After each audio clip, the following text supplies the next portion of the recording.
नमस्कार, मैं राजेश भारद्वाज आप सभी का क्लैट प्रेप के ऑनलाइन प्लेटफॉर्म पर हार्दिक स्वागत करता हूं। Hello everyone, welcome to CLAT prep. आज है 9 दिसंबर 2024 और जैसा कि आपको पता है कि हम डेली न्यूज़ एनालिसिस करते हैं, उनका फैक्चुअल एनालिसिस करते हैं और उसी के साथ इस सीक्वेंस को हम करते हैं कंटिन्यू। आज कौन सा दिन है? तो आज है 9 दिसंबर, यानी कि जो 9 दिसंबर होता है उसको किस नाम से सेलिब्रेट किया जाता है? तो याद रखना, 9 दिसंबर को हम सेलिब्रेट करते हैं इंटरनेशनल एंटी करप्शन डे। यानी कि हम इस दिन इस बात की अवेयरनेस फैलाते हैं कि हमें जो करप्शन होता है उसको नहीं करना चाहिए। यानी कि करप्शन अगर कहीं भी होता दिखे तो उसको क्या करना चाहिए? कम करने की कोशिश करनी चाहिए, उसके खिलाफ आवाज़ उठानी चाहिए। अब आप देखोगे हर इंडस्ट्री में, हर जगह, हर फील्ड में करप्शन है। एक बच्चा बचपन से लेकर अपनी एजुकेशन पूरी करता है और उसके बाद वो मेहनत कर रहा है, लेकिन जब उसको कॉलेज में एडमिशन लेना होता है तो उसे करप्शन के थ्रू जाना पड़ता है। अगर उसे एग्जाम पास करना होता है तो उसे कहीं ना कहीं करप्शन का सामना करना पड़ता है। अगर तुम किसी अथॉरिटी के पास जाते हो, किसी जैसे फॉर एग्जांपल कोई भी डिपार्टमेंट हो गया ना, पुलिस डिपार्टमेंट, कोई भी डिपार्टमेंट मान लो, वहां पर भी तुमने देखा होगा मैक्सिमम टाइम क्या करना पड़ता है? तो करप्शन को फेस करना पड़ता है। ठीक है, तुम्हें यहाँ से हटा देंगे, इतना पैसा लगेगा, अच्छा पटवारी से साइन करवाने इतना पैसा लगेगा। तो कहीं ना कहीं जो करप्शन है वो कहाँ तक जा चुका है, उसकी जड़ें बहुत गहरी हो चुकी हैं। तो इस करप्शन को खत्म करने के लिए international anti corruption day is celebrated annually on, कब सेलिब्रेट किया जाता है? तो याद रखना 9 दिसंबर को। समझ गए? इस पॉइंट को छोटा सा ध्यान रखना, क्योंकि जो डेज हैं ये कई बार पूछ लेता है। जैसे एलेट 2025 के लिए जो एलेट का जो एग्ज़ाम हुआ दिसंबर 2024 में, उसके अंदर उसने पूछ लिया कि इंटरनेशनल डे ऑफ योगा यानी कि 21 जून किस नाम से मनाया जाता है। तो एक क्वेश्चन, दो क्वेश्चंस आपके डेज से आ जाते हैं। तो इस बात के लिए इनको थोड़ा थोड़ा साथ में पढ़ते रहना, तो जब एक टाइम आएगा जब तक आपको सारी चीज़ें याद हो जाएंगी, एकदम से आपको ज़्यादा लोड लेने की ज़रूरत नहीं पड़ेगी। तो चलिए उसी के साथ स्टार्ट करते हैं आज की हमारी पहली न्यूज़, जो कि सीधा हमें लेकर चलती है किसके ऊपर? Finance commission team reaches Kerala for the 3 day visit. जो आपका फाइनेंस कमीशन है उसकी जो टीम है, जो अरविंद पनगड़िया जी जो है उसको लीड कर रहे हैं, वो कहाँ पहुंची? केरला। क्यों पहुंची, क्या करने पहुंची, क्या रीजन है, उसको समझने की कोशिश करना। देखो, सबसे पहले फाइनेंस कमीशन, आई थिंक मैं लास्ट टाइम जब पढ़ा के गया था, लास्ट जो हिंदू हुआ था उसके अंदर भी फाइनेंस कमीशन था। मैंने बहुत डिटेल में समझाया था कौन सा स्टेट होता है, कौन सा स्पेशल स्टेट होता है, स्पेशल कैटेगरी स्टेट होता है। तो 11 थे हमारे पास। ठीक है, कैसे उनको पैसे का डिस्ट्रीब्यूशन होता है। ठीक है, तो आपका जो फाइनेंस कमीशन है बेसिकली, एक बार दोबारा से शॉर्ट में समझ लेते हैं, कल परसों हमने पढ़ा था। ये करता क्या है बेसिकली? इसका आर्टिकल कौन सा है? तो इसका आर्टिकल है 280। ठीक है, 280। तो बेसिकली ये कॉन्स्टिट्यूशनल बॉडी है, ध्यान रखना। इसके अंदर टोटल कितने मेंबर्स होते हैं? तो याद रखना इसमें टोटल मेंबर होते हैं 5, और 5 का डिवीजन कुछ ऐसे है 1+4। और 1 का मतलब इसमें क्या है? तो ये क्या होता है इसमें? Chief finance commissioner and 4 are other finance commissioners. तो अगर मैं आज के दिन की बात करूं तो आज के दिन एट प्रेजेंट में, ठीक है, आज के दिन अगर मैं बात करूं तो इसका जो चीफ फाइनेंस कमिश्नर है वो कौन है? तो NK सिंह, जो कि क्या है 15th नंबर के फाइनेंस कमीशन बने हैं, कमिश्नर बने हैं। अगर मैं कहता हूं सबसे पहला कौन था, फर्स्ट कौन था? फर्स्ट, तो याद रखना फर्स्ट पे कौन था? तो KC नियोगी यानी कि Kshitij Chandra Neogy was the first chief finance commissioner of India. और अगर पूछे तो वो कौन सा था? पहला। अभी कौन सा है? 15वां। और इसके बाद कौन सा बनेगा? 16th। तो याद रखना जो 16th फाइनेंस कमीशन बनेगा, यानी कि उसका जो चीफ फाइनेंस कमिश्नर रहेगा उसका नाम क्या है? तो याद रखना अरविंद पनगड़िया। क्या नाम है उनका? अरविंद पनगड़िया। और याद रखना यही अरविंद पनगड़िया जब हमारा नीति आयोग बना था, नीति आयोग, तो उस नीति आयोग के फर्स्ट वाइस प्रेसिडेंट भी कौन थे? तो हमारे अरविंद पनगड़िया जी ही थे, या ठीक है। और अगर पूछे कि अभी कौन है इसका नीति आयोग का वाइस प्रेसिडेंट, तो प्रेसिडेंट तो हमेशा PM होता है, आपको पता है। तो वाइस प्रेसिडेंट कौन है आज के दिन? सुमन बेरी। ठीक है, Suman Bery is the vice president of NITI Aayog. 2-4 बातें याद रखना। अब ये फाइनेंस कमीशन करता क्या है? तो जितना पैसा होता है, जो पैसा हमारी जो सेंट्रल गवर्नमेंट है वो टैक्स के रूप में कमाती है, उस पैसे को जब वापस बांटना होता है, उसका रीएलोकेशन करना होता है, रीडिस्ट्रीब्यूशन करना होता है, तो for the reallocation of the money कौन काम आता है? Finance commission. ये डिसाइड करेगा कि हमें कितना पैसा किस स्टेट को वापस पहुंचाना है। जैसे सेंट्रल गवर्नमेंट जो है उसके पास मैंने कहा पैसा आया, फॉर एग्जांपल मैंने कहा ये हरियाणा है, ये आपका पंजाब है और ये आपका उत्तर प्रदेश है, ठीक है, 3 स्टेट मैंने यहाँ पर लिख दिए। अब यहाँ से जो पैसा सरकार कमाती है टैक्स के फॉर्म में, ठीक है, सेस के फॉर्म में, corporate tax, direct indirect tax जो भी होता है, तो उसके बाद जो पैसा वापस से रीएलोकेट किया जाता है, तो इस पैसे को वापस पहुंचाने का काम किसका होता है? तो इसका काम होता है आपका फाइनेंस कमीशन का। तो इससे पहले जो 14th फाइनेंस कमीशन था उसने रिकमेंड किया था, याद रखना, कि कितना पैसा मिलेगा, तो अप टू 42% पैसा दिया जा सकता है। इससे पहले जो था 13th फाइनेंस कमीशन, उस 13th फाइनेंस कमीशन ने कहा था कि कितना पैसा रिकमेंड किया था, तो पहले था 32% तक, अप टू 32%। लेकिन अभी कौन सा चल रहा है? तो अभी चल रहा है 15th फाइनेंस कमीशन। ये मैं लास्ट द हिंदू में समझा चुका हूं। अगर आप लोगों ने कंटिन्यूअस वीडियोस देखी होंगी तो आपको पता होगा कि कैसे कैसे डिस्ट्रीब्यूशन होता है, ठीक है। अब क्या कहा इसने, 15th ने क्या कहा? ये देता है 41%। अब एक नई समस्या सामने आई। ये नई प्रॉब्लम क्या थी समझना, कि जितना पैसा यहाँ से, जैसे मैंने कहा दिल्ली है, मान लो ये दिल्ली जो है ये सेंट्रल गवर्नमेंट को लगभग साल में 2 लाख करोड़ रुपए एज ए इनकम पहुंचाता है, लेकिन दिल्ली को वापस में लगभग 300 करोड़ रुपए ही वापस मिलते हैं। तो कहीं ना कहीं वहां पर जो सेंट्रल गवर्नमेंट है और जो स्टेट गवर्नमेंट है उसके बीच में डिस्प्यूट रह गया, क्योंकि यहाँ पर सरकार अलग है, यहाँ पर सरकार अलग है, तो ये पैसा पहुंचाते ही नहीं है, और उसमें अप टू लिखा है, कंपलसरी लिखा नहीं है। तो ये क्या करते हैं, एक होता है स्टेट, एक होता है special category state. Special category state वो होता है जिस स्टेट के अंदर फॉरेस्ट एरिया बहुत ज़्यादा हो, जिस स्टेट के अंदर जो बॉर्डर के साथ बाउंड्री लगाता हो, या जिस स्टेट के अंदर मैक्सिमम ट्राइबल लोग रहते हो, ताकि वहाँ की जो इनकम का सोर्स है, source of income is very low, बहुत कम होता है। तो जब सोर्स ऑफ इनकम नहीं है तो वहाँ पर इंफ्रास्ट्रक्चरल डेवलपमेंट के लिए पैसा तो चाहिए। तो पैसा कौन देगा? सेंट्रल गवर्नमेंट देगा। तो ये वहाँ ज़्यादा पैसा खर्च कर देते हैं। तो उस सेंटर, वो जो स्पेशल कैटेगरी के स्टेट है, उस लिस्ट में 11 स्टेट आते हैं। लास्ट तेलंगाना जुड़ा हुआ है। अब इसमें आंध्र प्रदेश और बिहार भी डिमांड कर रहे हैं। बिहार कहता है पुअर हूँ, वो कहता है कि जब उसको दिया तो मुझे भी देना पड़ेगा। तो अल्टीमेटली क्या हुआ, वो लोग उसमें जाना चाहते हैं। अब दिक्कत क्या है समझना, ये मैंने कहा सेंट्रल गवर्नमेंट, ठीक है, बाकी चीजें हमने उस दिन पढ़ ली थी। ये मैंने कहा सेंट्रल गवर्नमेंट। अब इसने मान लो फॉर एग्जाम्पल, ये मैंने कोई स्टेट मान लिया दिल्ली, ठीक है, दिल्ली, ठीक है, इनकी इन्हीं से दुश्मनी है तो यही पढ़ लेते हैं। अब मैंने कहा कि ये सेंट्रल गवर्नमेंट ये दिल्ली है। अब यहाँ से मान लो यहाँ से पैसा गया यहाँ, और यहाँ से पैसा यहाँ आएगा, और ये पैसे का लाना ले जाना, वापस ले जाना कौन कर रहा है? फाइनेंस कमीशन कर रहा है, ठीक है। अब मान लो इसने दिल्ली से 2 लाख करोड़ रुपए कमाए, ठीक है, 2 लाख करोड़ रुपए कमाए, और वापस कितना देगा? तो अप टू 41%। अब दिक्कत क्या है, जो साउथ इंडिया के स्टेट है, वो साउथ इंडिया के स्टेट डिमांड कर रहे हैं कि भाई ये जो तुम 41% देते हो, इस 41% को कितना करो? 50% एटलीस्ट करो, कि 50% तो देंगे ही देंगे। दूसरी बात, एक चीज होती है सेस या सरचार्ज कह देते हैं। इसका मतलब होता है, सिंपल समझना, टैक्स ऑन टैक्स। मतलब क्या है इसका, कि टैक्स के ऊपर टैक्स। जैसे मान लो कोई लग्जरी आइटम होता है, उस पर लग जाता है, ठीक है, जैसे आप खरीदते हो फॉर्च्यूनर तो आपको सेस देना पड़ेगा, क्योंकि वो बहुत लग्जरी गाड़ी में आ गई।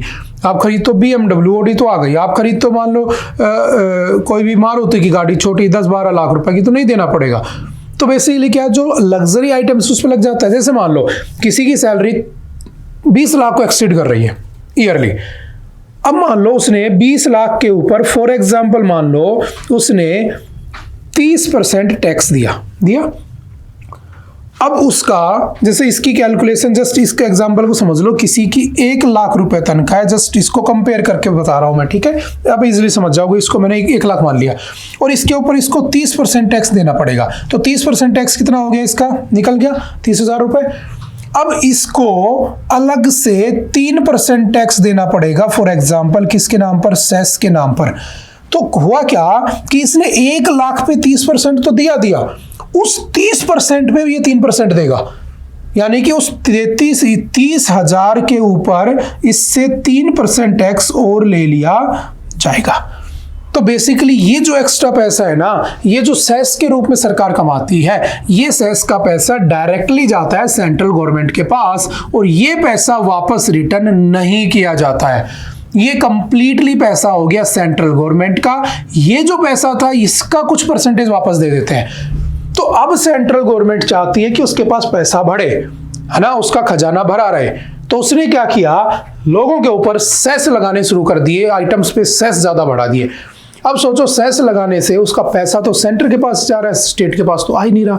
तो स्टेट गवर्नमेंट चाहती हैं, जो तमिलनाडु है, जो आपका केरल है, जो आपका बेसिकली कर्नाटक है, जो साउथ इंडिया का स्टेट है, जो मैक्सिमम कंट्रीब्यूशन करते हैं किसके अंदर, जीडीपी में, लेकिन उनको मिलता सबसे लेस है। तो वो चाहते हैं कि ये सेस जो है ना, इसका भी कुछ हिस्सा हमें दिया जाए। अब ऊपर वाले स्टेट को तो कोई दिक्कत है नहीं, दिल्ली है, दिल्ली कोई इनसे कोई मतलब है नहीं, और जो बाकी के स्टेट है उनसे वहां से इनका वोट बैंक बन जाता है। गरीबी बहुत है बिहार जैसे में, उनको देने की जरूरत ही नहीं है। तो अल्टीमेटली क्या है कि साउथ वालों को सफर करना पड़ता है। दैट्स वाई वो हमेशा इनके अगेंस्ट रहते हैं। बात समझ में आ रही है। कई बार तो आपने स्टेटमेंट सुनी होगी कि साउथ इंडिया को इंडिया का पार्ट नहीं मानते। क्यों? क्योंकि हर चीज में उनका पार्टिसिपेशन बहुत कम देखने को मिलता है। तो एक्चुअल में समझ में आ गया पूरा मुद्दा क्या है। तो अब जो 16th फाइनेंस कमीशन है वो 2026 से वो काम करेगा।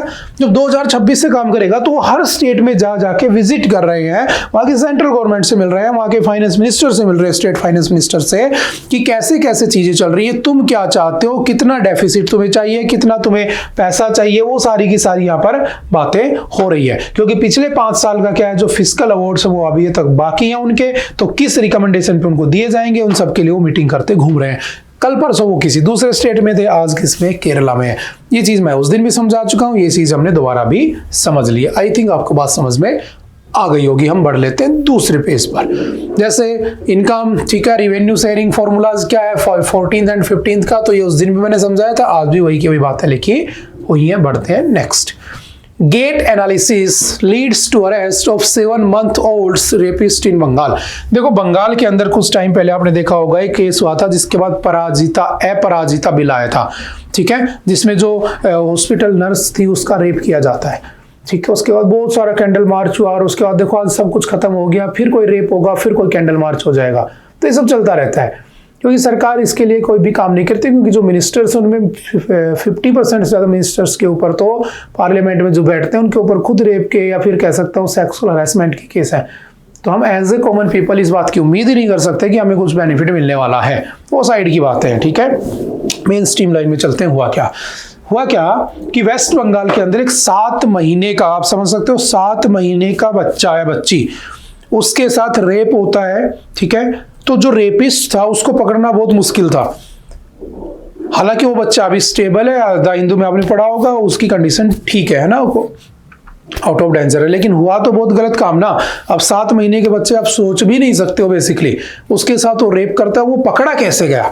तो उसको पकड़ने के लिए किसका यूज किया गया, गेट एनालिसिस का। व्हाट इज गेट एनालिसिस समझना।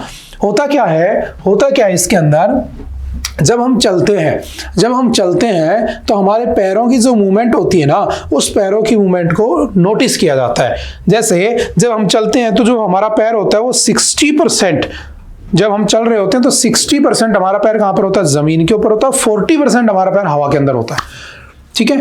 तो वहां पर सीसीटीवी कैमरास लगे थे, तो वहां पर 10 से ज्यादा बार किसी के आने जाने की क्या थी, वीडियोस बनी हुई थी कि कौन आ रहा है कौन जा रहा है। उसमें शक्ल नहीं आ रही थी, बेसिकली फेस नहीं आ रहा था। तो जो अक्यूज था उस अक्यूज को पकड़ा और उसको चलकर, उससे कहा गया तुम चलकर दिखाओ। तो अक्यूज को चलवाया गया। चलवाने के बाद जो सीसीटीवी कैमरास थे, उन सीसीटीवी कैमरास को एनालिसिस किया गया और फिर पता चला कि जो रेपिस्ट था उसकी चाल और जिस आदमी को इन्होंने पकड़ा है उसकी चाल बिल्कुल मैच कर रही है। तो ये जो तुम्हारे चलने के तरीके से जो तुम्हारा एनालिसिस होता है कि तुम कैसे चल रहे हो, उससे सोचो 7 साल के बच्चे के साथ रेप करने वाले रेपिस्ट को पकड़ा गया। तो कहीं ना कहीं ये जो टेक्नोलॉजी होती है हमारी, है ना, देखो स्टांस एक होता है, स्टांस एक होता है स्विंग। स्टांस वो होता है जब तुम्हारा पैर जमीन पे रहता है, स्विंग वो होता है जब तुम्हारा पैर हवा के अंदर होता है। तो इससे क्या किया उन्होंने, दोनों की वीडियो उसको चलकर देखा और उसकी वीडियो को एनालिसिस किया और बाद में उस रेपिस्ट को पकड़ लिया।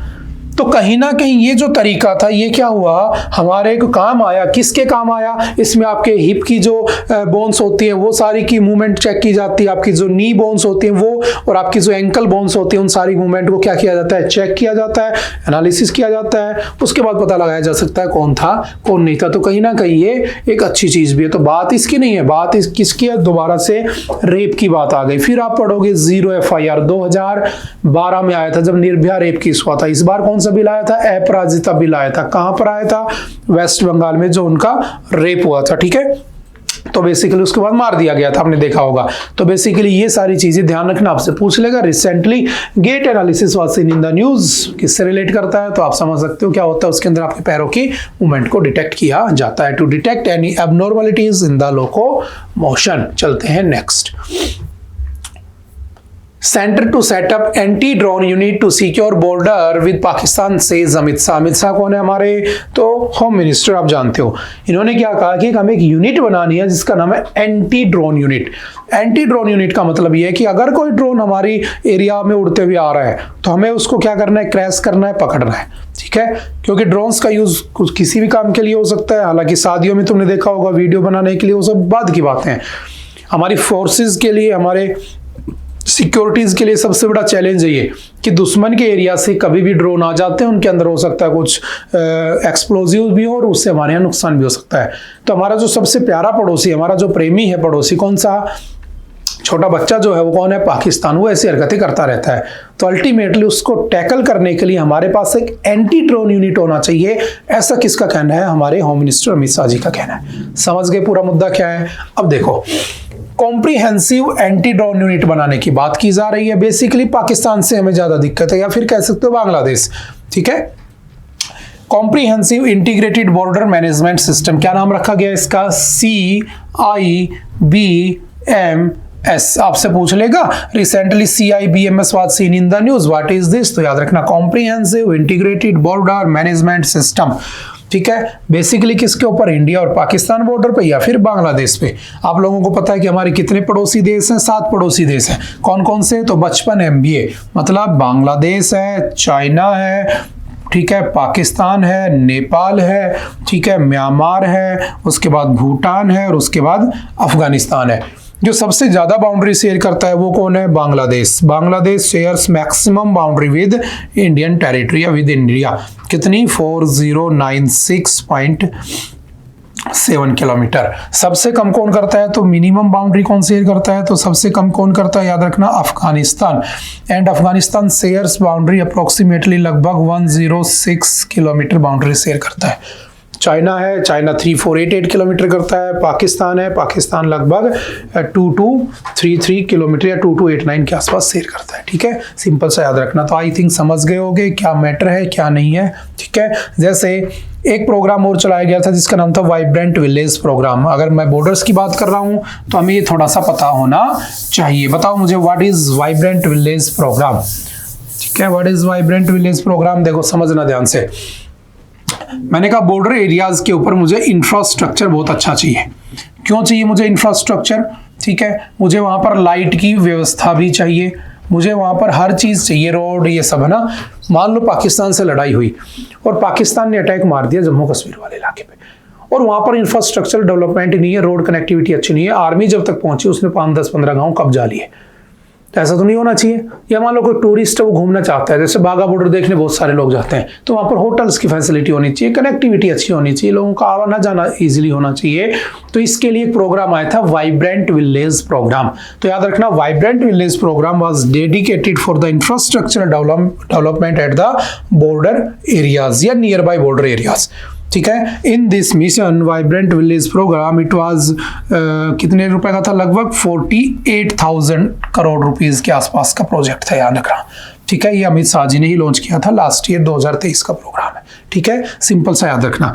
उसके बाद बीएसएफ का रोल क्यों है इसमें? क्योंकि हमारी जो बॉर्डर सिक्योरिटी फोर्स है बीएसएफ, वो बीएसएफ कहाँ पे काम करती है? पाकिस्तान बॉर्डर पे बीएसएफ ही काम करती है, ध्यान रखना।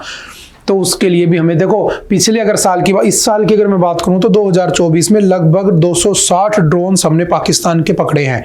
वो तो पकड़े हैं, जो अंदर जाकर इंफॉर्मेशन ले गए वो बाद की बातें हैं।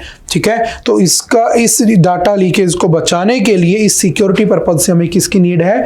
एंटी ड्रोन यूनिट की नीड है। और ड्रोन्स को याद रखना अनमैन्ड व्हीकल भी कहते हैं। अगर कभी आपसे पूछ ले व्हाट इज अनमैन्ड व्हीकल, यूएमवी, तो इसका मतलब क्या होता है? ड्रोन ही होते हैं, यानी कि जिसमें बिना इंसान के चल रहा हो। ठीक है, सिंपल सा याद रखना। और बीएसएफ कब बनी थी? तो याद रखना बीएसएफ 1965 में बनी थी। क्यों? क्योंकि पाकिस्तान ने हम पे अटैक कर दिया था कब? 1965 में। और जब अटैक किया था तब उसने हमारे रीजन से कैप्चर कर लिए थे, हम भी लाहौर तक चले गए थे। बाद में हमारी जो गलती है यही मानी जाती है, जो हमारे प्राइम मिनिस्टर थे उस समय के लाल बहादुर शास्त्री, उन्होंने हमारी आर्मी को वापस बुला लिया था। वापस बुलाने के बाद अगर हम नहीं बुलाते तो लाहौर भी हमने कब्जा लिया था उस समय। ये उनकी सबसे बड़ी गलतियों में से भी एक मानी जाती है, ध्यान रखना। और उसके बाद उस लड़ाई का जो ट्रीटी हुई थी, उसकी जो समझौता हुआ था ना, उसका जो एग्रीमेंट हुआ था वो कहाँ पर हुआ? ताशकंद। ताशकंद कहाँ पे है? तो याद रखना उज्बेकिस्तान। और वहीं पर क्या हुआ? हमारे लाल बहादुर शास्त्री की डेथ हो जाती है। ठीक है, सिंपल सा याद रखना। उसके बाद चलते हैं नेक्स्ट। अच्छा, जो ड्रोन्स होते हैं उनकी कुछ कैटेगरीज बनाई हुई हैं, जैसे नैनो ड्रोन्स अप टू 250 ग्राम तक का माना जाता है, माइक्रो में 2 किलो तक वेट होता है, स्मॉल में 25 किलो तक, मीडियम में अप टू 150 केजी, लार्ज में ग्रेटर देन 150 केजी ड्रोन को लार्ज ड्रोन कहते हैं। एक प्रोग्राम और है, याद रखना, swarm. What is swarm? Smart war fighting array of free configurable modules drones. ठीक है, ये हर वेदर कंडीशन में काम कर लेते हैं, हाई स्पीड होती है, एजिलिटी होती है, ऑटोमेटिक टारगेट रिकॉग्निशन होता है इसमें। तो ये कौन सा है? स्वाम। तो ये भी याद रखना। ठीक है, वन लाइनर में अगर आ जाए तो। नेक्स्ट है, should AI be blamed for? देखो, जो बड़ी बड़ी कंपनीज हैं उनके अंदर एआई की आने के बाद क्या किया जाने लगा है? लोगों को ले ऑफ किया जाने लगा है, मतलब कि हटाया जाने लगा है। तो बेसिकली एआई के बारे में 4 बातें पता होनी चाहिए, जो कि हम बार बार पढ़ते हैं। एआई का मतलब क्या होता है? Artificial intelligence. आर्टिफिशियल इंटेलिजेंस जो आपका एआई है, बेसिकली बना कब था? तो याद रखना 1956 में बना था। इसको बनाने वाले कौन थे? तो याद रखना जॉन मैकार्थे। कौन थे? जॉन मैकार्थे, जिन्होंने इनको बनाया था। इसी का एडवांस वर्जन कौन सा है? तो याद रखना chat GPT, pre generative pre train transformer. It was founded in 2022। किसने फाउंड किया था? तो बाय सैम ऑल्टमैन। ठीक है, सिंपल सा याद रखना। अब इसी का एडवांस वर्जन आ चुका है कौन सा? GPT-4, जिसमें आप इनपुट में टेक्स्ट वॉइस सब डालकर आउटपुट भी वो ले सकते हो। और इसके यूज मिसयूज आपको बहुत सारे पता है। आजकल जो साइबर क्राइम्स बढ़ रहे हैं वो भी इसी की वजह से बढ़ रहे हैं। डिजिटल अरेस्ट जो हो रहा है वो भी इसी की वजह से बढ़ता जा रहा है। ठीक है, तो ये पूरी की पूरी न्यूज़ कहाँ चलेगी? आपके साइबर क्राइम्स के ऊपर। और साइबर क्राइम में इस बार भारत की रैंक कौन सी थी? 10th नंबर पे, ध्यान रखना। और हमें साइबर क्राइम से बचाने के लिए गवर्नमेंट ऑफ इंडिया का वॉचडॉग किसे कहा जाता है? तो वॉचडॉग किसे कहते हैं? तो याद रखना CERT, इनको वॉचडॉग कहा जाता है, सिंपल याद रखना। और कौन सा प्रोग्राम हमने चलाया था इससे बचने के लिए? चक्षु। और आर्टिफिशियल इंटेलिजेंस आपके लिए हानिकारक भी हो सकती है। कहना क्या चाहता है? देखो, कुछ दिन पहले हमने पढ़ा था कि एक ड्रोन था, ठीक है, उस ड्रोन ने दूसरे ड्रोन को किडनैप कर लिया। सोचो, ड्रोन ने ड्रोन को किडनैप कर लिया। आपने देखा होगा कि एक वीडियो चलती है जिसमें एक ड्रोन जाता है, वो एक रोबोट है, वो दूसरे रोबोटों को क्या कर रहा है? बहला फुसला के अपने साथ लेके जा रहा है किसी और काम के लिए, बिना किसी कमांड के। तो आर्टिफिशियल इंटेलिजेंस जो है वो डे बाय डे क्या होती जा रही है? डेंजरस भी होती जा रही है। तो अगले साल के टॉपिक्स के अंदर एक इंपॉर्टेंट टॉपिक कौन सा रहेगा? एआई भी। इस बार भी था लेकिन इस बार नहीं पूछा, तो हमें तो ध्यान रखना है। ठीक है, सिंपल सा पढ़ लेना। ठीक है, हमारी सरकार भी इसके लिए अवेयरनेस फैलाती रहती है। Death by water. देखो, डेथ बाय वाटर का मतलब क्या है कि जो आपका चेन्नई है, तमिलनाडु है, उसके अंदर बेसिकली 3 लोगों की डेथ हो गई कॉन्टामिनेटेड वाटर पीने से। अब देश भर में पानी की कमी तो हो रही है, लेकिन कॉन्टामिनेटेड वाटर ज़्यादा होता जा रहा है, यानी कि जहरीला पानी पी रहे हैं हम लोग। हम जो पानी पीते हैं, अगर तुम उसका डाटा देखोगे, मिनिस्ट्री ऑफ जल शक्ति जो है हमारी, उसका अगर तुम डाटा देखोगे तो इसके अकॉर्डिंग भारत की 230 डिस्ट्रिक्ट में और 25 स्टेट की डिस्ट्रिक्ट हैं, उनमें आर्सेनिक का पानी पी रहे हैं लोग। 469 डिस्ट्रिक्ट्स के अंदर फ्लोराइड से रिच भरा हुआ पानी मिलता है। तो इन सब पानी को पियोगे तो हमारे क्या हो जाएंगे, फेफड़े, हमारे किडनीज कहीं ना कहीं खराब होने, हमारे पूरी बॉडी के ऊपर कहीं ना कहीं इफेक्ट तो पड़ जाएगा, समझ गए। तो उससे बचने का सबसे अच्छा तरीका क्या, अच्छा पानी पियो, शुद्ध पानी पियो। अब शुद्ध पानी पीना कोई मेरी जिम्मेदारी थोड़ी ना है कि मैं घर के अंदर आरओ लगाऊं, 3-4 बार फिल्टर करूं। सरकार की भी तो जिम्मेदारी बनती है ना कि भाई मुझे पानी अच्छा मिले। तो मेरा एक आर्टिकल बना हुआ है, कौन सा, आर्टिकल 21, जो मुझे क्या कहता है, राइट टू लिव। लेकिन कैसे एनवायरनमेंट में जीने का अधिकार है, हेल्दी एनवायरनमेंट में जीने का अधिकार है। और हेल्दी एनवायरनमेंट का सिंपल सा मतलब है मुझे पानी अच्छा मिले, मुझे फूड अच्छा मिले और मुझे रहना सहना अच्छा मिले। लेकिन अगर वो पानी कंटामिनेटेड हो रहा है क्योंकि फैक्ट्रीज की वजह से, फैक्ट्रीज का पैसा कौन कमाती है, सरकार कमाती है, ठीक है, तो वो कहीं ना कहीं वो गंदा पानी जाकर नीचे पहुंचता है, फिर वापस आता है, मैं पी लेता हूं, मैं बीमार हो जाता हूं, तो हु इज रिस्पॉन्सिबल, सरकार, नॉट मी। समझ में आ रही है। तो हमें क्या करना चाहिए, इसके लिए कुछ ना कुछ करना चाहिए। तो इसमें आर्टिकल है बहुत अच्छा, डेथ बाय वाटर, ध्यान रखना। आपका जो यूनाइटेड नेशन है ना, जो 24 अक्टूबर 1945 को बना था, जिसका हेडक्वार्टर कहाँ पे है, न्यूयॉर्क में हेडक्वार्टर है, ठीक है। इसने 2010 में क्या किया था, right to water and sanitation को अलाउ कर दिया था। मतलब कि वाटर जो है वो तुम्हारा राइट टू वाटर हो गया, पीने का अधिकार, पानी का अधिकार। तो तुम्हें एक अच्छा पानी मिलना चाहिए, ये तुम्हारी को गारंटी दी जाती है, बेसिकली ह्यूमन राइट्स में भी आता है, ठीक है, सिंपल सा याद रखना। और गंदा पानी पीने से ई कोली हो जाता है, ई कोली जानते हो, जिससे हैजा, कोलेरा, है ना, डायरिया हो जाता है ना, तो वो इसके अंदर हो जाता है, ठीक है। और बहुत से लोगों की डेथ हो जाती है, जैसे बचपन में सुनते थे ना कि डायरिया से एक बच्चे की डेथ हो गई, निमोनिया से कोई बच्चा मर गया, ठीक है, निमोनिया से। तो ये सब पानी वानी की वजह से होने वाले डिजीज हैं, तो सिंपल सा याद रखना। एक्ट अगर पूछे कौन सा है तो याद रखना वाटर पोल्यूशन, ठीक है, वाटर पोल्यूशन प्रिवेंशन, ठीक है। तो को कब आया था वाटर पोल्यूशन एक्ट, तो सिंपल याद रखना वाटर पोल्यूशन एक्ट आया था 1974। और वाटर पोल्यूशन सेस एक्ट कब आया था, वाटर पोल्यूशन सेस एक्ट, तो ये आया था आपको याद रखना 1977। इसमें क्या है, 1977, इसमें क्या है कि जो कंपनीज हैं, जो फैक्ट्रीज हैं, जो बहुत ज़्यादा वाटर को खराब कर रही हैं जिनकी वजह से, है ना, तो उनसे क्या करते हैं, सेस लेते हैं अलग से, कि तुम ज़्यादा पानी यूज़ करते हो तो तुम्हें अलग से टैक्स देना पड़ेगा। और वो सारा पैसा किसके पास जाता है, गवर्नमेंट के पास जाता है। और गवर्नमेंट पैसा तो कमा लेती है ना, गवर्नमेंट जमीनें बेच का, पेड़ काट के, बिल्डिंगें बना के पैसे तो कमा लेती है। और जब एनवायरनमेंट पे कोई बात आती है तो कहते हैं कि अपने जन्मदिन पर एक पेड़ लगाओ, अपने माँ के नाम पर एक पेड़ लगाओ, है ना। और सरकार कहती है कि पानी को अच्छा करो, जबकि सरकार कुछ भी नहीं करती है। तो इसमें वही सब लिखा हुआ है, ठीक है। हालांकि कुछ प्रोग्राम्स चलाती भी है, जल जीवन मिशन था जैसे, चलो मुझे कमेंट करके बताना जल जीवन मिशन कब आया था। और एक स्कीम और थी, water for women, women for water. मतलब अगर आज से तुम कुछ साल पहले चले जाओगे तो देखोगे कि जब पानी नहीं होता था, बहुत कम पानी होता था, तो जो हमारी जो दादियाँ होती थी, मम्मियाँ होती थी, वो बहुत दूर दूर से पानी भर भर के लाती थी। और बहुत तकलीफ होती थी इतनी दूर से पानी भर भर के लाने में, तुमसे एक बाल्टी एक रूम से दूसरे रूम ना चले। तो कल को अगर पानी खत्म हो गया तो फिर से किसके लिए प्रॉब्लम हो जाएगी, वुमेन्स के लिए। आदमी थोड़ी ना जाएगा पानी भरने के लिए, 2-4% होंगे जो हेल्प कर दे, बाकी तो मेल ही को है ना। तो अल्टीमेटली प्रॉब्लम किसको आएगी, वुमेन को। तो एक इनिशिएटिव हो रहा था, water for women, women for water. तो मुझे बताना जल जीवन मिशन कब आया था and women for water, water for women mission कब आया था, ये आपका क्वेश्चन है, ठीक है। और बेसिकली मैंने कहा था 17 हमारे क्या बने हुए हैं, गोल्स हैं, सस्टेनेबल गोल्स, जिनको हमें अचीव करना है। तो पानी वाला किस में आ जाएगा, तो गुड हेल्थ के अंदर आ जाएगा। सस्टेनेबल गोल नंबर 3 के अंदर हमारा एक गोल है कि हमें अच्छा पानी मिले, सिंपल सा याद रखना। Chandigarh leads in enforcing criminal laws, शायद आपने पढ़ा होगा, जो हमारे क्रिमिनल लॉज थे, इंडियन पिनल कोड 1860 में आया था, 1860 में, इंडियन एविडेंस एक्ट 1872 में आया था, कोड ऑफ क्रिमिनल प्रोसीजर 1898 में आया था। इनके नाम बदल गए, भारतीय सुरक्षा संहिता, ठीक है, भारतीय साक्ष्य बिल, और ये सब नाम बदल गए, BNSS, BNS, ठीक है, ये सब नाम बदल जा चुके हैं। तो सिंपल याद रखना। इसको अलाउ करने वाला कब आए थे, ये 1 जुलाई 2024 को ये इम्प्लीमेंट हुए थे। और पहला स्टेट जिसने इसको अच्छे से इम्प्लीमेंट किया है वो कौन बन गया, चंडीगढ़, बेसिकली UT है, ऐसा कह सकता हूँ। और किस किस की कैपिटल है, हरियाणा की भी कैपिटल यही है और पंजाब की कैपिटल भी यही है। और कैपिटल्स भी पूछ लेता है एग्जाम में, इस बार क्लैट के एग्जाम में तुमसे पूछा था what is the capital of Ladakh.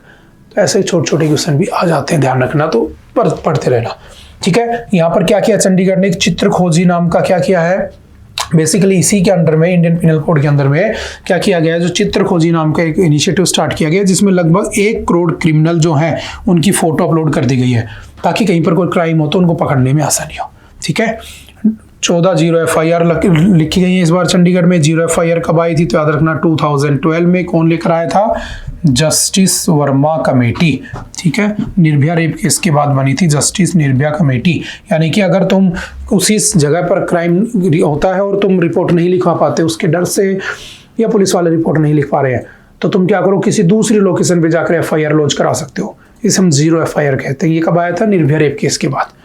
इसके अंदर एक FIR तो अंडमान निकोबार से भी रजिस्टर की गई थी, जो कहाँ पर, जहाँ जो क्राइम कहाँ पर हुआ था, चंडीगढ़, और अंडमान निकोबार में रजिस्टर हुई थी। तो सोचो 0 FIR का क्या बेनिफिट हो सकता है, ठीक है। तो 2-4 बातें याद रखना, ठीक है। और इसके आने से, न्यू क्रिमिनल लॉज के आने से कन्विक्शन रेट कितने बढ़ गया? 58% से 85% बढ़ चुका है। ये भी ध्यान रखना पिछले 4-5 महीनों के अंदर, जुलाई से लेकर अब तक। उसके बाद चलते हैं next. Fall of Damascus appears to align with long time goals of neighbour Turkey. देखो अभी क्या हो रहा है, जो आपका टर्की है, डमास्कस है, इसके अंदर क्या चल रहे हैं, बहुत सारे मिलिटेंट्स जो है वहाँ पर क्या कर रहे हैं, बेसिकली सीरिया के अंदर क्या हो रहा है, तो सिविल वॉर जैसी कंडीशंस बन रही हैं। तो ये सीरिया है, इधर ये इजराइल है पूरा का पूरा। तो इस वाले मैटर को इजराइल हमारे सामने पड़ रखा है। किसी दिन हम क्या करेंगे, जब थोड़ा सा नॉर्मलाइजेशन हो जाएगा इसका, तो हम क्या करेंगे, इसके ऊपर भी एक पूरा MIT डाल देंगे, तो आप लोग वहाँ से पढ़ लेना, ठीक है।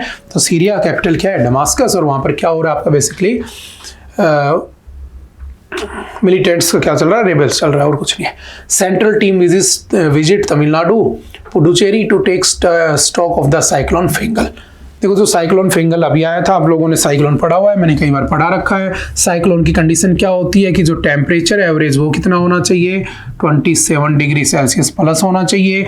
कोरियोलिसिस force should be greater than 0 होनी चाहिए, ठीक है। उसके बाद ही जो साइक्लोन होता है उसको नाम देने वाले 13 कंट्रीज हैं जो उसको नाम देते हैं। साइक्लोन का नाम मैक्सिमम कितने वर्ड में हो सकता है, तो 8 वर्ड में हो सकता है, इससे ज़्यादा नहीं जा सकते हो। ये 2-4 बातें याद रखना। अभी कौन सा आ रहा है, फिंगल आया हुआ है, उसके जो डैमेज हुआ उसके बारे में ये चल रहा है। तो इस साइक्लोन में कई बार पढ़ा चुका हूँ, ठीक है। आई होप कि आपको ये आता भी होगा कि कैसे साइक्लोन की आई जो होती है वो कितनी होती है, लगभग 25 से 30 किलोमीटर। साइक्लोन की आई में कभी बारिश नहीं होती है, ठीक है। जो साइक्लोन होते हैं हमारे यहाँ पर उसे साइक्लोन कहते हैं। Japan and China, in Japan and China, sorry China में इसको क्या कहते हैं, तो चाइना में इसको कहते हैं टाइफून, है ना, तूफान का ही बिगड़ा हुआ रूप है।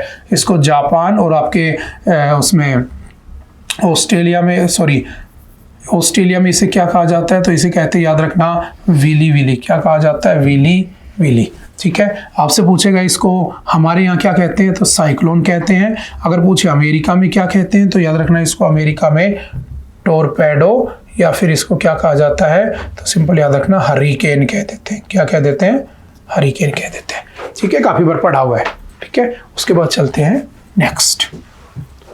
आई थिंक आज के लिए इतना ही था। आई होप कि आपको बातें समझ में आई होंगी। ओके, बाय बाय, मिलते हैं दोबारा से next time. Thank you, have a nice day.